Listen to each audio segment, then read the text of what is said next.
Hello, today is June the 6th, 2025, and this is the recording masterclass for Pasha Marlowe, who is talking about creating cultures of neuroinclusion. Thanks for joining us. Sorry I was late. No worries, it's all good.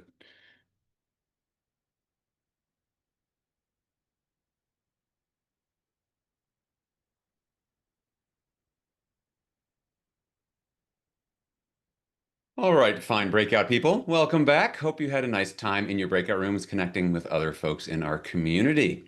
Well, now it is my extreme pleasure to introduce you all to Pasha Marlowe. I met Pasha at a speaker conference boot camp thing that we both attended, I think in Nashville. I don't know how we connected through there. That's how these things work. It's loose ties, weak ties, strong ties. Anyway, so let me tell you, and Pasha, tell her where you're joining from. You're in Maine, So and I'm we're in Maine, right? currently from Portland, Maine, but I grew up in the Baltimore, DC area. Awesome. So let me tell you a bit about Pasha, and then we're going to get rolling on creating cultures of neuroinclusion. So Pasha, and you can see her book behind her as well. She's written a book about cultures of neuroinclusion as well. Pasha helps improve organizational health and culture by prioritizing relationships, connection, and neuroinclusion. She's a trusted global speaker by Microsoft, IBM, Discover, the International Coaching Federation, SHRM, governments, and higher educational institutions. So her book, which is called Creating Cultures of Neuroinclusion, is used by organizations and leaders around the world. In fact, she was just speaking at a conference in Amsterdam this last month, right? Just last month, I think, Hmm. on this all. So she travels all around the world doing this work, helping them who want to effectively and respectively support a neurodiverse workforce, which we're going to get into all of what that means today. So Pasha's background, she's got 32 years of experience as a trauma-informed anti-pathology therapist and coach, and 5 years experience as a global neurodiversity and relational intelligence speaker.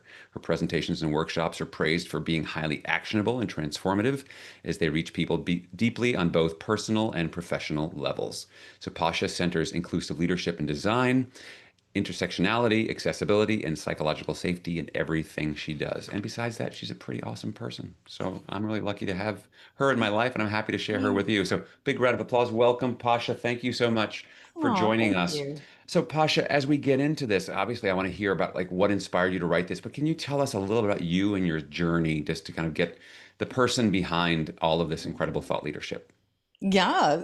Well, I'm also a mother to three lovely humans, and they're neurodivergent in their own ways. I come from a neurodivergent family, and the apple doesn't fall far, so I'm neurodivergent identifying as well. And it really became very clear to me, not just through my work as a therapist, but as a speaker, that there was a lot of misunderstanding about neurodiversity and neurodivergence out there, and frankly, not a lot of great resources, including everything on the internet and in AI. And so I really just wanted to make sure there was an inclusive voice out there, an actually inclusive voice and an accurate voice, not just through my book, but through my work as a speaker and a therapist. And so that's what drives me is to make sure that there's actually inclusive, non-pathologizing, non-stigmatizing language around how we think about people of all different minds and bodies. Yeah, yeah. Thank you. Thanks for that.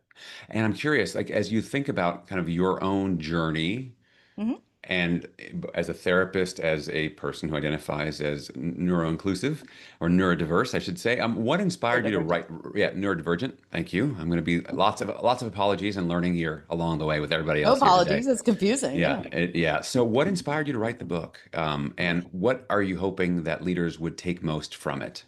Yeah, I wanted to write a highly actionable, simple to understand book that included how to attract, retain, support not just neurodivergent talent, but also how to create a neuroinclusive culture at work Hmm. so that really, again, anybody could feel included, all minds and bodies. So there wasn't already an actionable framework. And also, again, there wasn't a resource that I could find that was actually inclusive and expansive enough. So that's what motivated me to write it. Awesome. Thank you. So let's maybe do some level setting first, because I'm here on the learning path. Can you do some level setting, some definitions for us around what is well, maybe even what is neurodivergence and what is neuroinclusion, and start from that place. Yeah, neuro is not brain. Neuro is nervous system. So when we're talking about neurodiversity, we're literally talking about the diversity of nervous systems, which includes the diversity of brains, but is certainly beyond diversity of thought.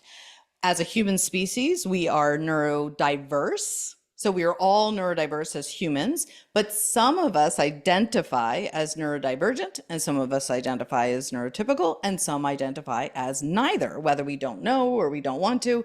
And I'll get into that. But neurodivergent is anyone who diverges from neuronormativity, which is society's idea of what is quote unquote normal, ideal, right, or superior. Whether or not it's stigmatized or pathologized doesn't matter. So, for example, ADHD, autism, dyslexia, but also anxiety, depression, Down syndrome, bipolar, but also long COVID, mold illness, Lyme. So, and in terms of Hmm. what's not pathologized or stigmatized, a lifetime of meditation, for example, how that alters the mind. People who use psychedelics have altered their mind. So there's lots of ways to neurodiverge that are not, that are way beyond ADHD and autism, but that are not pathologized, stigmatized, or discriminated against. So it's Gotcha. quite expansive. Hmm. And it's an identity, not a diagnosis. Gotcha. Okay, identity, not diagnosis. And so how does neurodivergent, how does that relate to neuroinclusion? And what is, and if you think about inclusion, I think about, the ACA models, like, the accessibility and stuff. We talk about accommodation in the workplace. So can you just kind of help us understand what exactly does neuroinclusion mean within that larger neurodivergence framework? Yeah, so neuroinclusion again includes everybody, all Mm-hmm. minds. Mm-hmm. Um, how it's different from accommodation models typically is because accommodation models traditionally are more reactive, looking at people's disabilities or deficits or needs. They often require somebody to disclose a condition, request a modification.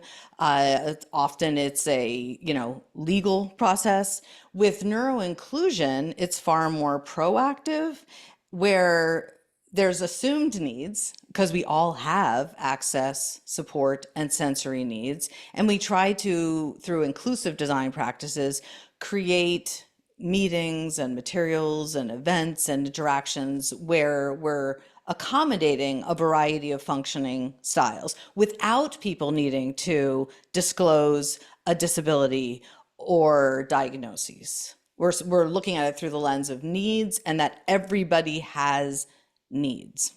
Does that make sense? Yeah, that makes sense to me. It does. And that reminds me that something that we talked about before we came on today for everyone. Folks, I know that today, because some of this is going to be pretty new for some folks, if you have questions along the way, I know oftentimes we wait until like 45 minutes to the top of the hour. If you have questions along the way, Pasha said, I want to answer the questions as they come because you might be kind of stuck in your own question for a while and we don't want you to, we want to get you unstuck. So feel free to put questions in the chat and we'll try to address those as we go, which is a little bit different than we oftentimes do things, but I think equally, if not more so, valid.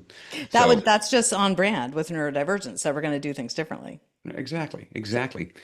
So, speaking of doing things differently, I think a lot of leaders, and I certainly work with leaders that I do, is that leaders, even though they recognize that everyone sees me differently as a leader, there is sort of this blanket. I'm going to treat them all the same. Right? Okay, because I have to treat people fair, and there's this whole sense of not playing favorites, not keeping things equal, equality, fairness. These are big, strong values.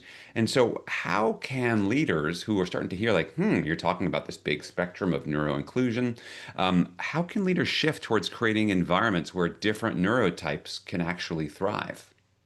Yes, well, here's really good news. You do not need to understand every neurotype and every identity to be neuroinclusive, right? Because Yeah, how could leaders be expected to understand the ins and outs of autism and dyslexia and ADHD and bipolar and Down syndrome and on? It's impossible. So yeah. sometimes that is the barrier, is a fear that there's just no way for somebody to understand it all. So if we look at it through the lens of needs and through the lens of everybody has unique frames of reference. Hmm. Everyone has unique lived experiences, and access needs and support needs and sensory needs. And if we can create a space where people are psychologically safe to share them without discrimination or consequence, Hmm. and even better, if a leader could vulnerably share perhaps their identity or one of their needs, or show that they too, as a human, have access, support, and sensory needs, that opens up the conversation as well for everyone involved. It kind of gives permission for people to share, knowing it's a little bit safer, though we can't guarantee safety. Great, great. As you're saying that, I just feel myself like this takes a whole weight off my shoulders in a sense of like I don't, which is interesting because I think in some ways this is very typical of what a lot of leaders find themselves defaulting to, which is this idea that I have to be the fixer in chief and I have to be the problem solver and I should know these things. And what I'm hearing you say is, no, you don't need to know, but what you could do is create a safe space and ask. No, ask people Yes. like what's going to serve you well. And it's interesting because we were talking about our shared friend, Dr. David Burkus, who's with us, I think a couple weeks ago now. And one of the things he talks about is this idea of creating like how, I can't remember the exact term. And some of you are on the call, so if you can remember it, you can put it in the chat. But this idea of basically creating a profile, like this is how I work well. This is how I act when I'm under pressure. And being self-revealing of that in advance so people can accommodate and work. And the fact is, as you're describing this, this is sounds like this is true for all of us. We all have different preferences and working styles, and wouldn't it be great to be able to have conversations to figure out how we can process that together? Yes, what David was referring to is sometimes called a user manual Yeah, or a yeah. manual There we of go. me. In Exactly. Europe, sometimes it's called a passport. It's all the same idea. I call it a respect rubric. I break it down, RESPECT. I know I almost sang that, but Yeah. R meaning how do you prefer to receive recognition and feedback. E, how do you prefer, for environmental reasons, what are your sensory needs? How do you prefer your environment to be so that you can work Hmm. to your fullest capacity? S, what are your support needs? P, your productivity needs, your organization needs. E, energy flow. C, communication styles and preferences. T, time management. How do you perceive time? How do you work best, related to time? Because some people, frankly, in the middle of the night at 2 a.m. to 5 a.m. is their best time to complete a project. So it's not always within, standard Yeah. or typical time. So anyhow, Yeah. that's Yeah. that's my rendition of user manual. That's awesome. Yeah, and Andrew, thank you. You either have an amazing memory or you just copied and pasted your notes from somewhere else. I'll trust that you did one or the other. So for those that are looking in the chat, he's just shared the manual of me and some of the questions, such as I'm at my best when blank, I'm at my worst when blank, what I'm good Perfect. at. It's great. So again, very similar to RESPCT. It's just people are good at many things, but reading minds is not one of them. So Exactly. let's get rid of the guessing game. Let's figure out and just build these relationships of, yeah, we all do better in certain environments. So we've talked about this now at a conceptual level. I want to roll up my proverbial. I don't really have sleeves to roll up today.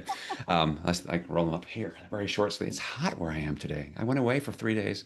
I'm digressing. It's very hot here. So talk to us about in practice, what does a neuro-inclusive meeting or work day look like? Can you give us some examples of what that looks like in practice?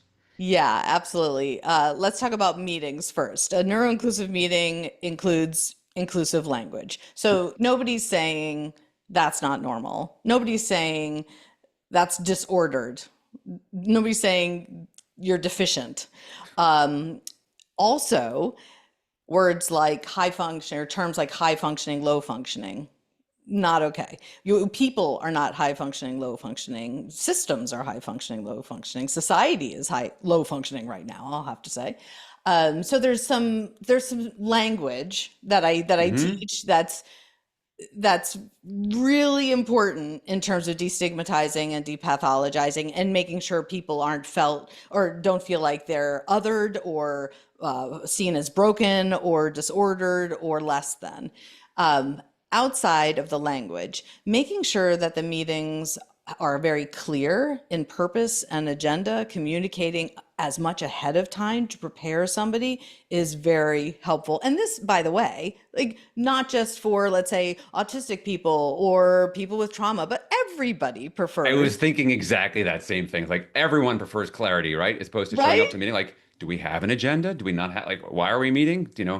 Absolutely. Tuesday at 10 a.m. is not a good reason to be meeting. That is not an agenda. That's just a standing. Yeah, exactly. It's Keep it in there. true. Thanks. Although I will say, even though it's good for everybody, I'm somebody who will be quite anxious if I don't know what the meeting agenda is, and Yeah. quite anxious about like when does it start? When does it end? What do you expect of me? What can I prepare for? Some people are just like, oh, I'll take it as it goes, and some not so much. So I'm one of those people who like I showed up to this call 40 minutes early, knowing you wouldn't be here in this room. I just want to know the Zoom is working, the camera's working, my fan is working. I like to be prepared. That's me. Yeah. So giving people the opportunity to have that experience. And then also, cameras on or off is really a sensitive subject right now for a lot of people who do not feel safe or comfortable or even want to turn their camera on. Um, Recently, the conversation has been, okay, let's not push people to have their camera on. Let's allow people to have their camera off and Hmm. interact with chat. Interestingly, there are opposing needs. I work with a lot of hard of hearing and deaf people who read lips. It's really helpful to have a camera Yeah. on. There's a lot of ADHDers who kind of need to see people to engage with them. There's so many different opposing needs out there. So that's a conversation for leaders to Yeah. have with their teams because Yeah. it's not just one way is the best way. So that's Yeah. I have eight ways to be neuroinclusive in meetings. So just stop me if it's enough. But Yeah. similarly, asking people to sit still. Right now, I'm standing. You'll probably see me Hmm. rocking. Some people stim. Stimming is like when you're doing a repetitive motion that allows Yeah. you to kind of Yeah. move some stress and anxiety out of the body. Some people doodle. Some people twirl their hair or pull a rubber band. If it's not disruptive, like let them, right? Yeah. I mean, Yeah. it's not they're not just unfocused. They're actually focusing more because they're moving and stimming, for example. So do you want me to go on? Because I will. These are great. These are great. Yeah, please continue on because these are great. I think these are just really helpful. Please. Okay. Um, Making sure it's on time and staying on track, making sure that if it does go over, that it's communicated, you can leave. Like this meeting is going over for 5 minutes. We recognize that some of you might have another meeting to go to or need to go pick up your kids because sometimes, and this is me again, leaning towards anxiety. I'm going to feel really awkward. I'm not going to know, am I allowed to leave? I'm not going to know how to leave. So giving people the permission to leave is really, really helpful. That's just clear communication and respectful Yeah. communication. If a meeting goes long, obviously allowing people bathroom breaks and movement breaks. Unwritten norms, you and I are in a group where the norm is, well, it used to be to interrupt. And then I was like, this isn't working because I'm not somebody who's going to interrupt in a group. I'm like, how do we know how we can contribute to the conversation?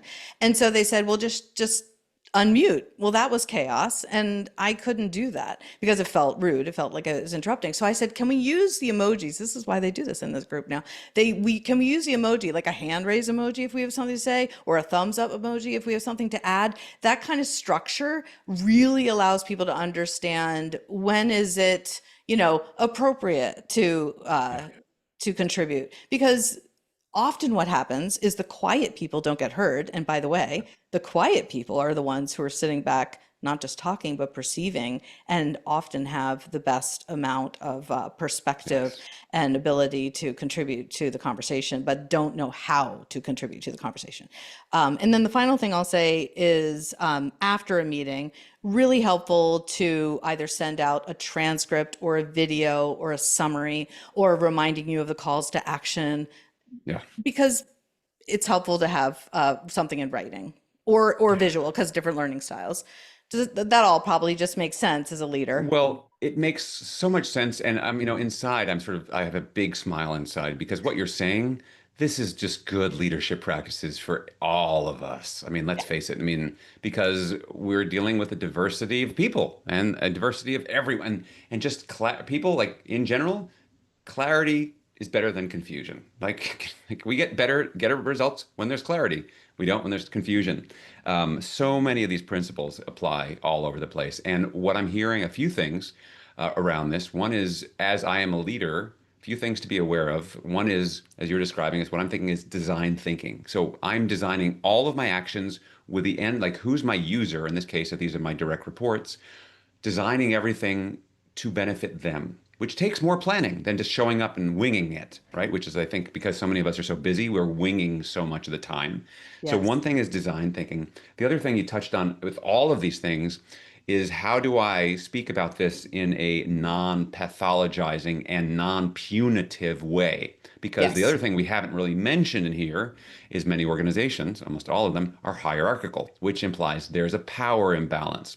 And so realizing how do people respond when they're in a power dynamic and they're power under versus power over. And so as leaders, being very conscious of the innate power dynamics and working to mitigate how that is going to impact people negatively and being really aware of that. And so thinking through all these little details, the devil's in the details, we like to say, right? So it's like doing all of these things makes such a difference. And then the other thing I just wanted to add on was the piece that you mentioned about how it's those quiet people who aren't speaking up in the meetings. And I love this structure. And I didn't realize that was your wonderful handiwork that created, because now there's a wonderful code of conduct, as it were. But it's in the structure and the discipline of that creates the freedom and the safety for people to come in. And that reminds me of, I like, as I think about the main two tenets of psychological safety, and these are both equal. One is that the leader needs to model vulnerability, that I am a human being with my own flaws and I'm not perfect. But the other one is that there's equal airtime, that everyone on the team gets about the same amount of time to talk. And so what you have promoted by creating structures for the quiet people to speak up is you're promoting this principle of equal airtime, which is, one of the two fundamental building blocks of psychological safety, which is what the foundation of high performing teams start from that. So these all connect. You're speaking so many different things that connect together for me. So thank you for that. Can I offer an addendum on We love psychological we love addendum addenda. Yes. addendums, if that's even the right term, regarding Addendums. psychological safety, which I feel very passionately about. But there is no psychological safety unless the most vulnerable, the people with the most intersecting marginalized identities have psychological safety. There's not psychological safety in a group or an organization. So it's really, asking Yeah. folks what their needs are. Those that aren't talking are the ones that have the Yeah. answers. They're the canaries in the coal mine. The canaries Yeah. go, down into the coal mines, and they Yeah. sense the Yeah. toxic air before anyone else, and listen to them.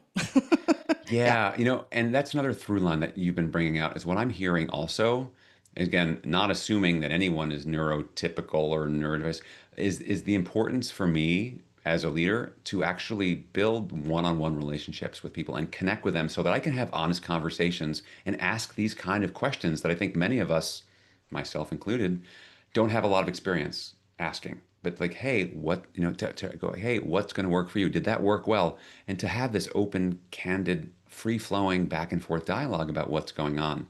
And I'm realizing I'm not going to get that in a group setting necessarily, that I need to do this one-on-one so I can really truly understand my people and they can truly understand me.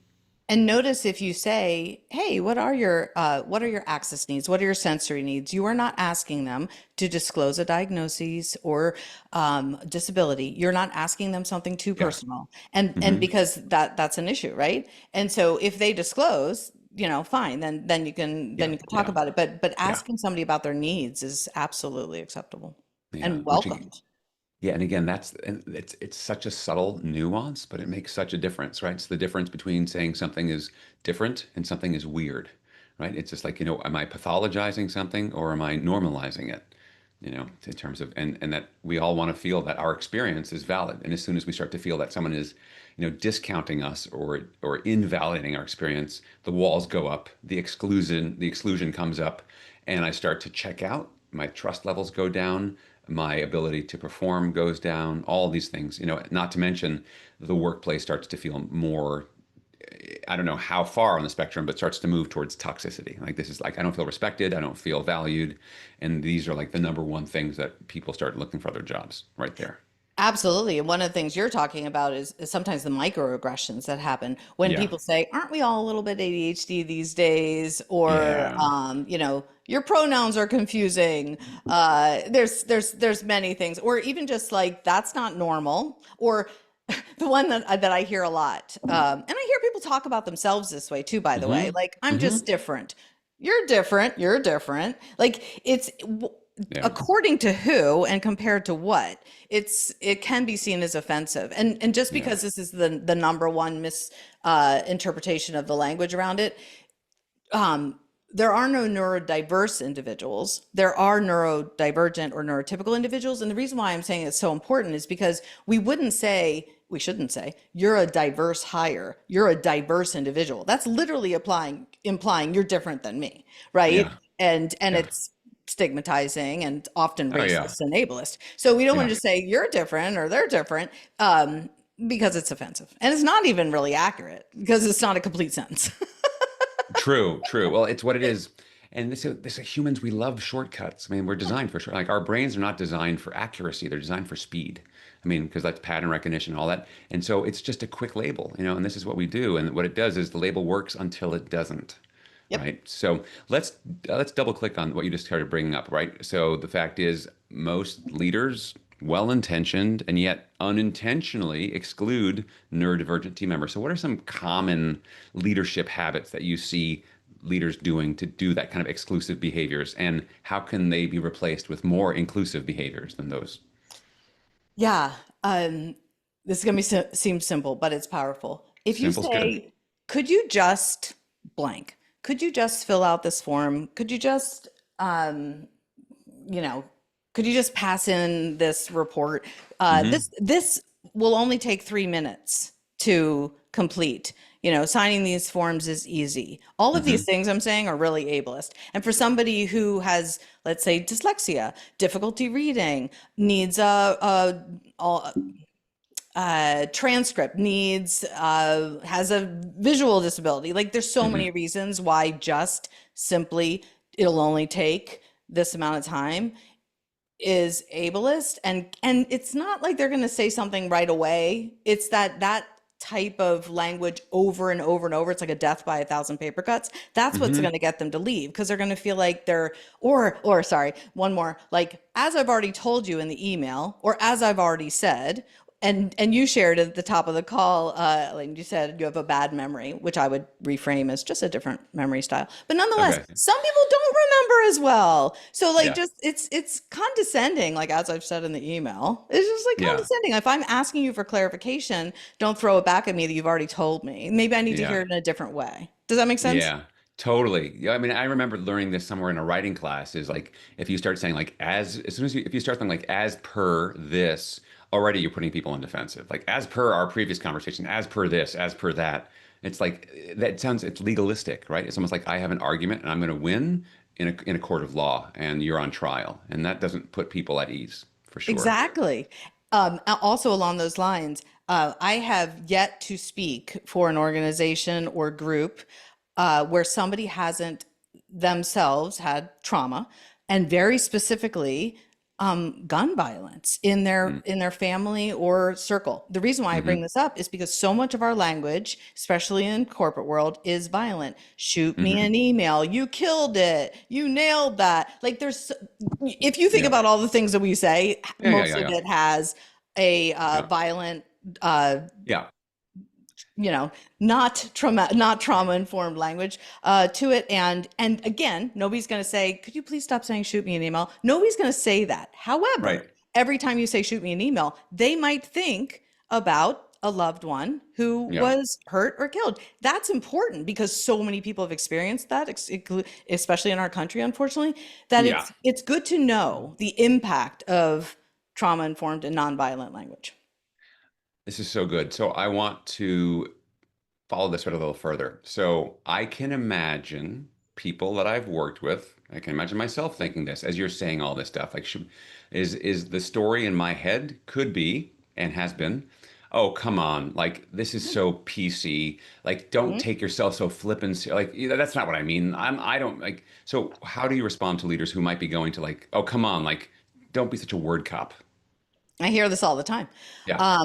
Typically, those leaders are older, been in corporate for a while. I will tell you, 1/3 of millennials and half of Gen Z identify as neurodivergent and disabled.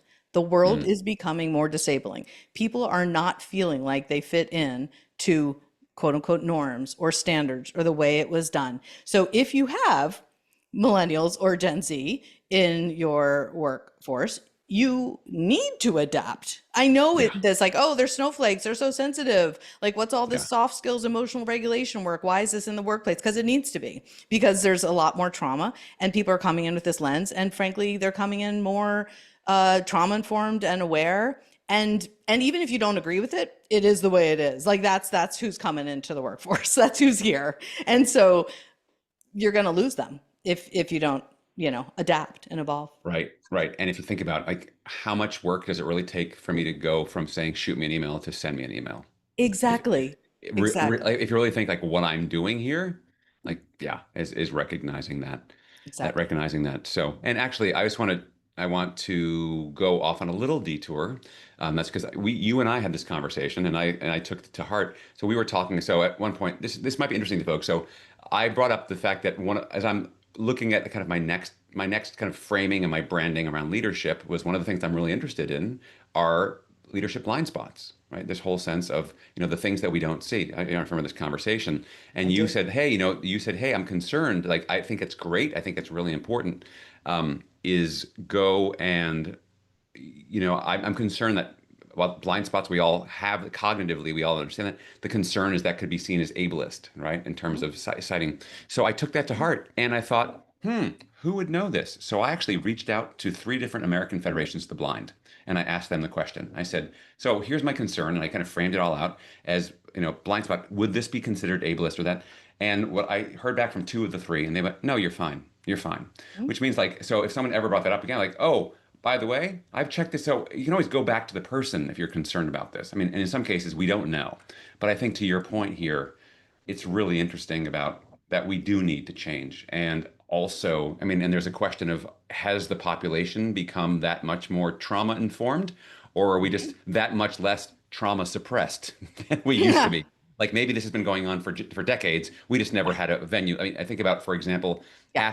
athletes talking about their mental health issues, which has so much been like so much of the conversation has been normalized in the last 10 years that wasn't before. So I think it's a little bit of chicken and egg here going on. Yes, the world is not more, well, the world is not more neurodivergent, for example. We're just more aware of what neurodivergence is, and we have far more research, for example. But some people are going to be offended by blind spots. Some people are going to be offended by tone deaf, or that was crazy, or that's insane. Some Yeah. people are going to be offended by you're obsessed.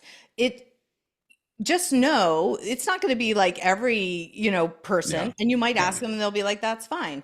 But to have the awareness of it and the choices, like we're not stuck with these words. Right. There are other Right. ways, Yeah. with this whole DEI reframe, all of a sudden I'm finding new words for diversity, equity, and inclusion. And Right. some of them don't work as well, but some of them do work. And Yeah. so it's interesting to say, okay, well, what am I really trying to say? Am I really trying to say you're crazy? Is that what I'm actually trying to say? Is it necessary?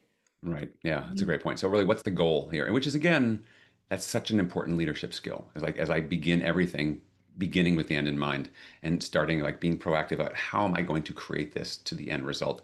And there's probably a dozen different ways to get there. And what's going to be the most effective, and it's going to be ultimately the most inclusive in more places. Thank you. Thank you for having that, for sharing that. So I'm curious, let's talk about some more kind of tactical things. I'm thinking about things like performance reviews, communication norms, day-to-day operations. How can we take things, which are systems that many of us in this call deal with, and how can we redesign those through a more neuro-inclusive culture and lens? In general, there is no one right way. There Mm-hmm. is no one normal way. Mm-hmm. Standards do change, Mm-hmm. expectations change, we evolve. So back to what we were talking about before, but always having clear expectations and clear communication in performance reviews. If you say we need to meet at 3 to go over some things, some people between whatever time it is now and 3 will think they're getting fired and no work will get done. If you just Yeah. add 2 words to just or a few words to discuss the current project, like, okay, I'm not getting fired, right? Yeah. Yeah. It's helpful to add a little bit of clarity and context for all Yeah. people, but especially for people who might, catastrophize a little bit more or ruminate more Yeah. or Yeah. spiral out pretty easily. Yeah. Likewise, in a performance review or when you're offering feedback, this is consistent with ADHD, and a large amount of people are ADHD. it's called rejection sensitivity dysphoria. I don't love the dysphoria aspect of the name, but rejection sensitivity is a real thing, and it's in almost every single one of my clients. So, for example, if you write an email or a letter and it's neutral, or maybe even complimentary, but there's Hmm. one or two sentences that are like could be received as critical or judgmental or Yeah. rejecting, Right. the rest of the email doesn't matter. Right. Nothing is being absorbed. Literally a spotlight on that one sentence. You're not a good team player, or we need to work on your communication skills.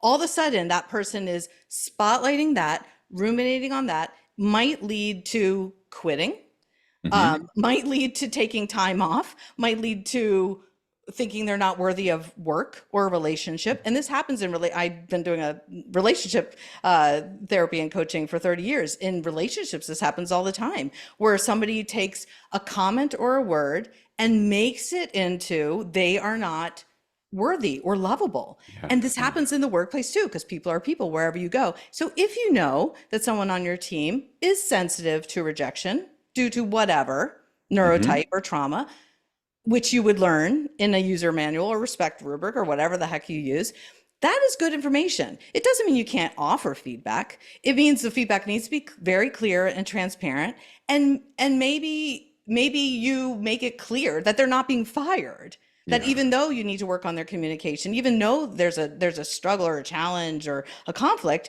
that you want to repair together, you want to collaborate still. Yeah. So just to be aware of that, because that one comes up often. That's why I bring it up.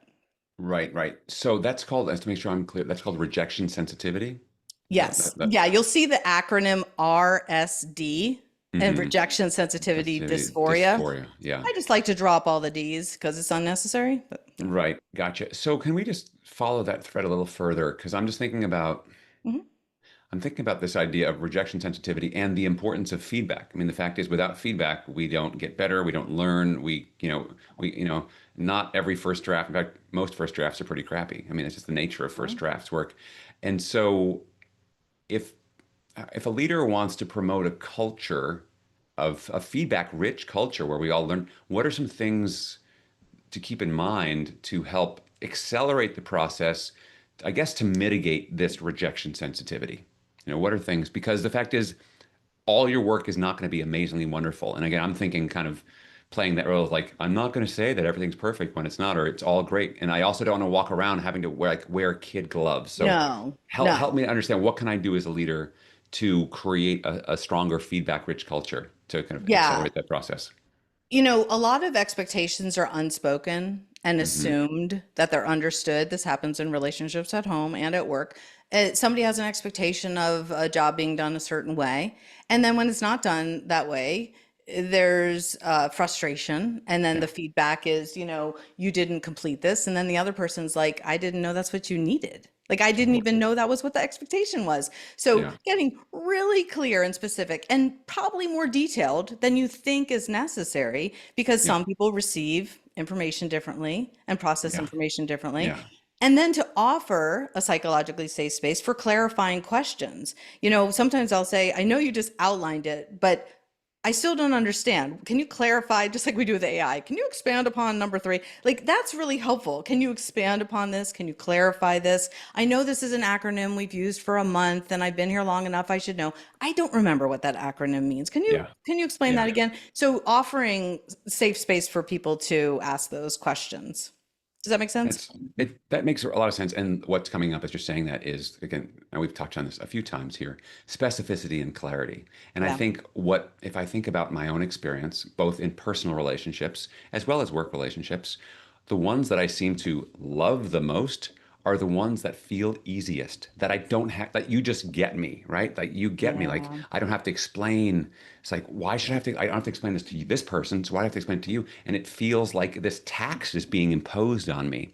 And I think what I'm hearing is, as a leader, there are going to be people that are just, it's just easier, but this isn't about necessarily about easy. Like the work is, if clarity needs to be made visible, if specificity is needed, is that to make that effort. Just like, I'll use another example. Like I've got two kids, and with one of my kids, we just kind of, things are easier in terms of jiving. That doesn't Yes. mean like, okay, I'm not going to talk to the other one. Right? So it's like, Yeah, exactly. Yeah, though I'm tempted. Right. We do this more naturally, more innately with our children and with our Yeah, partners yeah, because yeah, we yeah. know people have different functioning styles and learning styles. And then we go to work and we're like, everyone should understand this. And it's like, Yeah. uh-oh, not so much. So I just sometimes I'll say, people are people wherever we go. We have to people, just like we people at home, we have to know how to people at work.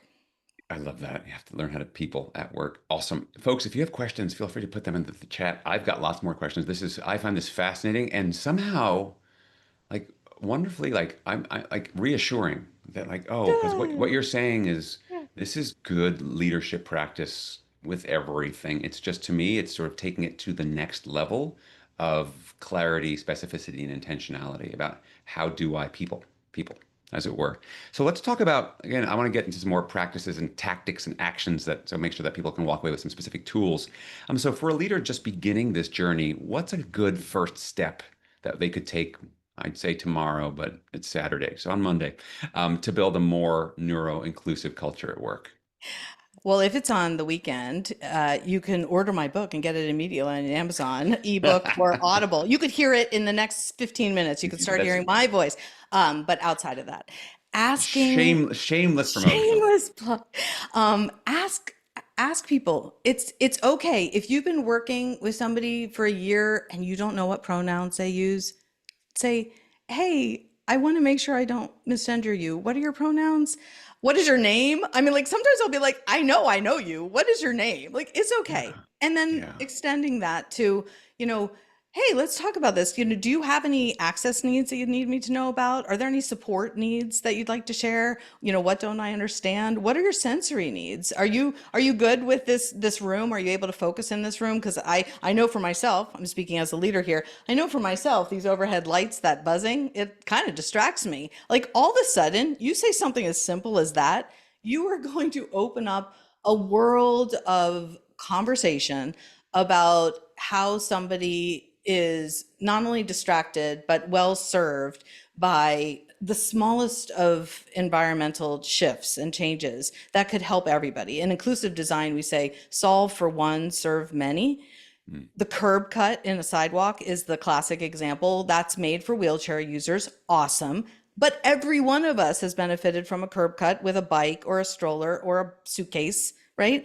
Yeah, Similarly, if you were to, and most accommodations are like under $100, if you were to offer noise canceling headphones to everyone on your team, your autistic people are going to be super thrilled. The people who can't filter out more than one conversation or noise at a time are going to be super thrilled. And I bet everyone on the team would be well served. And some people would be like, I had no idea how much I needed noise canceling yeah, headphones. yeah, I had no idea how much I needed uh, closed captions. Thank you. Wouldn't have known yeah, to ask for it had you yeah. not offered it.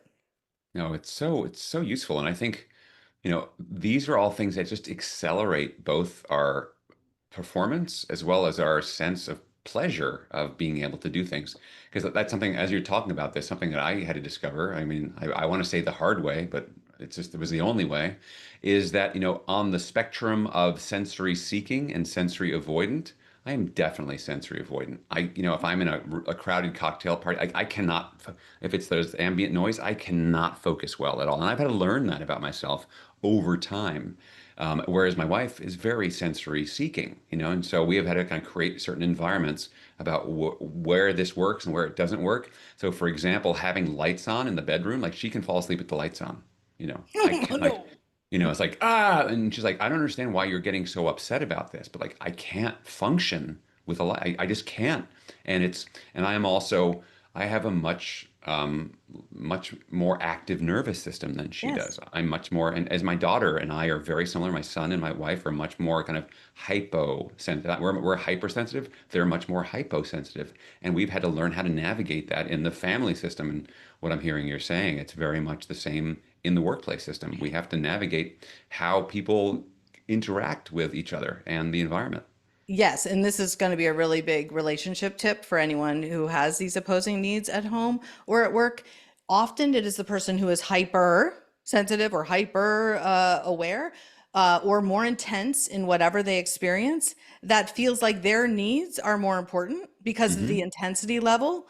You know, if you don't like the lights on and she likes the lights off, you're like, well, I can't sleep with the lights on. So obviously we're going to turn them off. Like she might actually need them on. You might need to Yeah. sleep in different bedrooms. But in Yeah. workspaces, it's also true. Some people actually prefer, don't understand it, fluorescent lights or an open office space. Yeah. Not Yeah. everyone, but it doesn't mean that the people who need it quiet or darker are are more important or that their Mhm. needs should be met first. So the Yeah. opposing needs is a really beautiful conversation to have with your teams.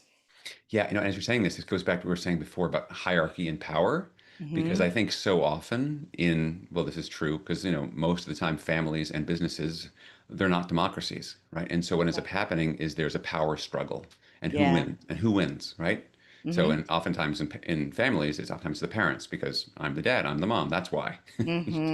Hmm. And at work, it's like, because this is how we're doing stuff. And people just sort of put up, shut up, and then maybe quit or not. Or, I mean, it's just interesting to think about this idea of power struggle and just being more aware of that at the sensory level. I hadn't really put that together at the level Absolutely. that we're And talking about here. this is one of those death by paper cuts. You know, people leave a Yeah. relationship after a death by paper cut. Same at work. It's not going to be the fluorescent lights one day. It's going to be Yeah. that every day they're overwhelmed. Every Yeah. day they're just feeling not seen or heard. Every day they're feeling excluded. It's cumulative and it's slow over time that Yeah, happens. yeah, no, for sure, for sure. So, in terms of thinking of things to do, I'd also like to take a look at what are some things not to do. In other words, like what's a belief or a behavior that a leader could unlearn this year to become more inclusive, like really inclusive as opposed to just like performative and like, hey, I don't want to do virtue signaling, but actual really, like really inclusive. Yeah. Take D for disorder out of your language. Rather than ASD, just say autism. Rather than bipolar disorder, just say bipolar. It sounds simple, but it's not. Hmm. Because if you say you're disordered to me, I'm assuming, and it's implying that I'm broken or less Hmm. than. Back to the power dynamics, right? And so it's a neutral term. If you just say autism, it's neutral. If you say autism spectrum disorder, now all of a sudden I have a problem and now it's Yeah, pathologized and stigmatized. So yeah, every single label that's given to people in the DSM or anyone in therapy or yeah, anyone seeing yeah, a psychiatrist ends in disorder. But you don't have to think of it that way. And you don't have to talk about yourself and others that way. And yeah, that goes far, especially, and remember, one third millennials and one half identifies neurodivergent. They know this language.